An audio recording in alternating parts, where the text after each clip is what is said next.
Allez, venez à l'intérieur. Je vais vous arranger ça. Merci. Je suis le professeur Westland. Voilà. Je crois que ça devrait aller. Et ne vous inquiétez pas, ça ne risque plus de s'infecter.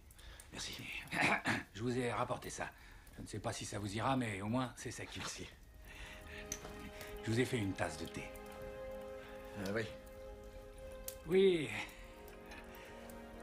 Ça fera du bien. Avec peut-être un doigt de cognac. Si vous insistez.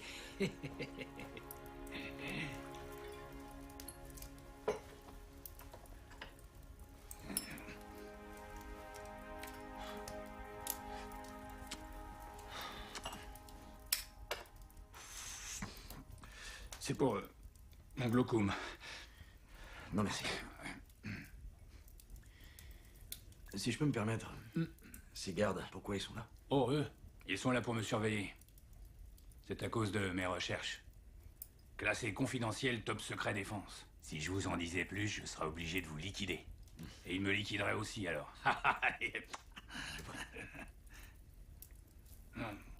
Vous savez, il y a une vraie beauté dans la théorie scientifique. Mais les fins auxquelles elle est utilisée peuvent parfois être monstrueuses. C'est un peu comme servir un maître qui finira par vous trahir au bout du compte. Peut-être qu'on sera capable de rectifier le tir et de changer avant que les dégâts ne soient irréparables. J'aimerais pouvoir faire preuve d'autant d'optimisme. Je ne suis pas non plus naïf. Moi aussi, j'ai ma croix à porter, comme tout le monde. C'est un membre de votre famille? Oh. Disons que c'est un frère, en quelque sorte. Nikola Tesla. Un véritable génie, pas comme moi. Ses travaux ont inspiré la plupart de mes recherches. Mais Tesla possédait une force morale qui me fait défaut, je le crains. Bonsoir, Gail. Ne sois pas fâché contre moi. Pourquoi je serais fâchée contre toi? Qui êtes-vous? Ne t'en fais pas, ma chérie. Je te présente Nathan. Voici ma fille, Gail. Enchanté. Papa, tu sais que tous les visiteurs de l'île doivent avoir l'aval du Major Stark. Tu sais comme moi que le Major Stark ne donne jamais son aval à qui que ce soit. Je considère que Nathan est le bienvenu ici, c'est tout.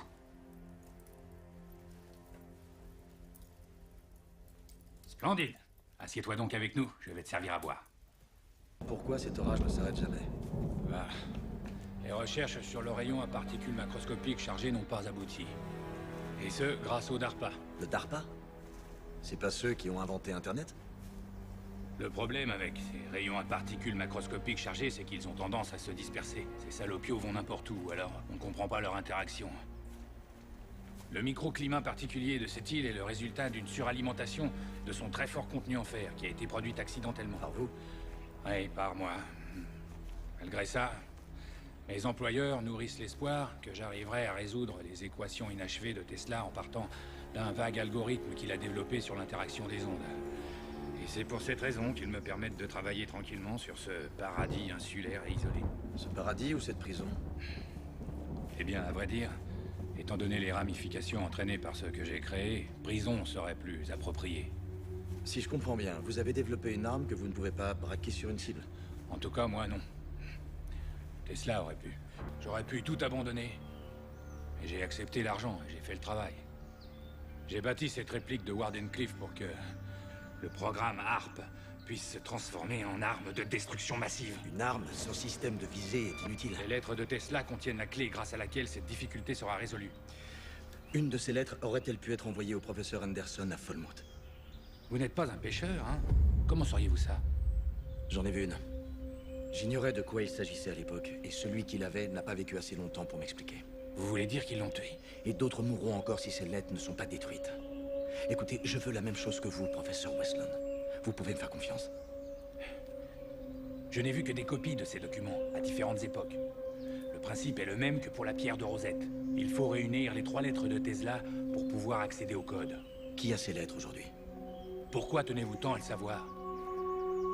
Vous n'êtes pas le seul au monde à être hanté par les regrets. J'essaie aussi de réparer de grosses erreurs. C'est ce même état d'esprit qui me maintient en vie, Nathan. Ils savent que j'ai vu les lettres de Tesla. Ils croient que je vais arriver à régler le pépin de visée du HARP. Mais les données que je leur ai envoyées sont pure foutaise. C'était pour les induire en erreur. Je n'ai aucune idée d'où se trouvent ces lettres aujourd'hui, mais si je le savais, je ferais en sorte d'emporter ce secret dans la tombe. Papa! Nathan, ils ont trouvé ton bateau. Tu dois quitter l'île tout de suite. À la nage, ça va être difficile. Vous avez une autre idée?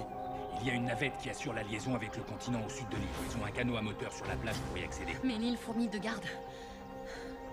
Je me charge de les distraire. Ok. Tiens, ça peut être utile. C'est inexcusable, Westland. Vous êtes complètement cinglé. Sans blague. Non! Lui faites pas de mal, non! Vous allez voir ce que ça fait quand on se fout de moi. Vous croyez que c'est un jeu, Westland? Vous croyez que c'est un jeu, Westland? Vous croyez vous en tirer en me rendant des rapports complètement Laissez bidons? le gars tranquille, sale enfoiré! Non, Gaël!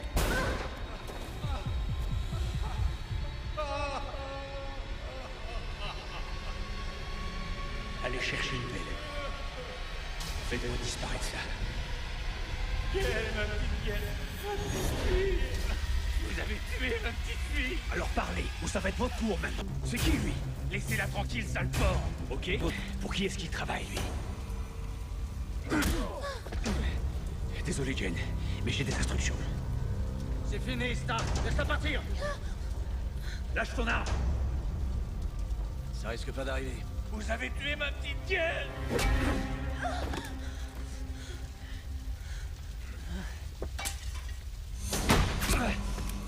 Tu as toujours été d'une telle gentillesse avec moi. Il faut que tu quittes cette île au plus vite. On y va. Venez avec moi. Je vous remercie, mais ma place est ici. Les mercenaires de Sine Qua Non vont vous tomber dessus. Oh, ça, je n'en doute pas une seconde, mais il y a des destins bien pires que de vivre dans son propre purgatoire privé. Oh, Nathan, avant que vous ne vous en alliez, il faut que je vous dise quelque chose. Il y a un Russe à Washington. Andrei Kalishkanov. Un collectionneur. Un vulgaire acheteur compulsif. Je pense que l'une des 3 lettres dont nous avons parlé est en sa possession. Il n'a aucune idée de sa véritable valeur. Merci, professeur. Bonne chance, jeune homme.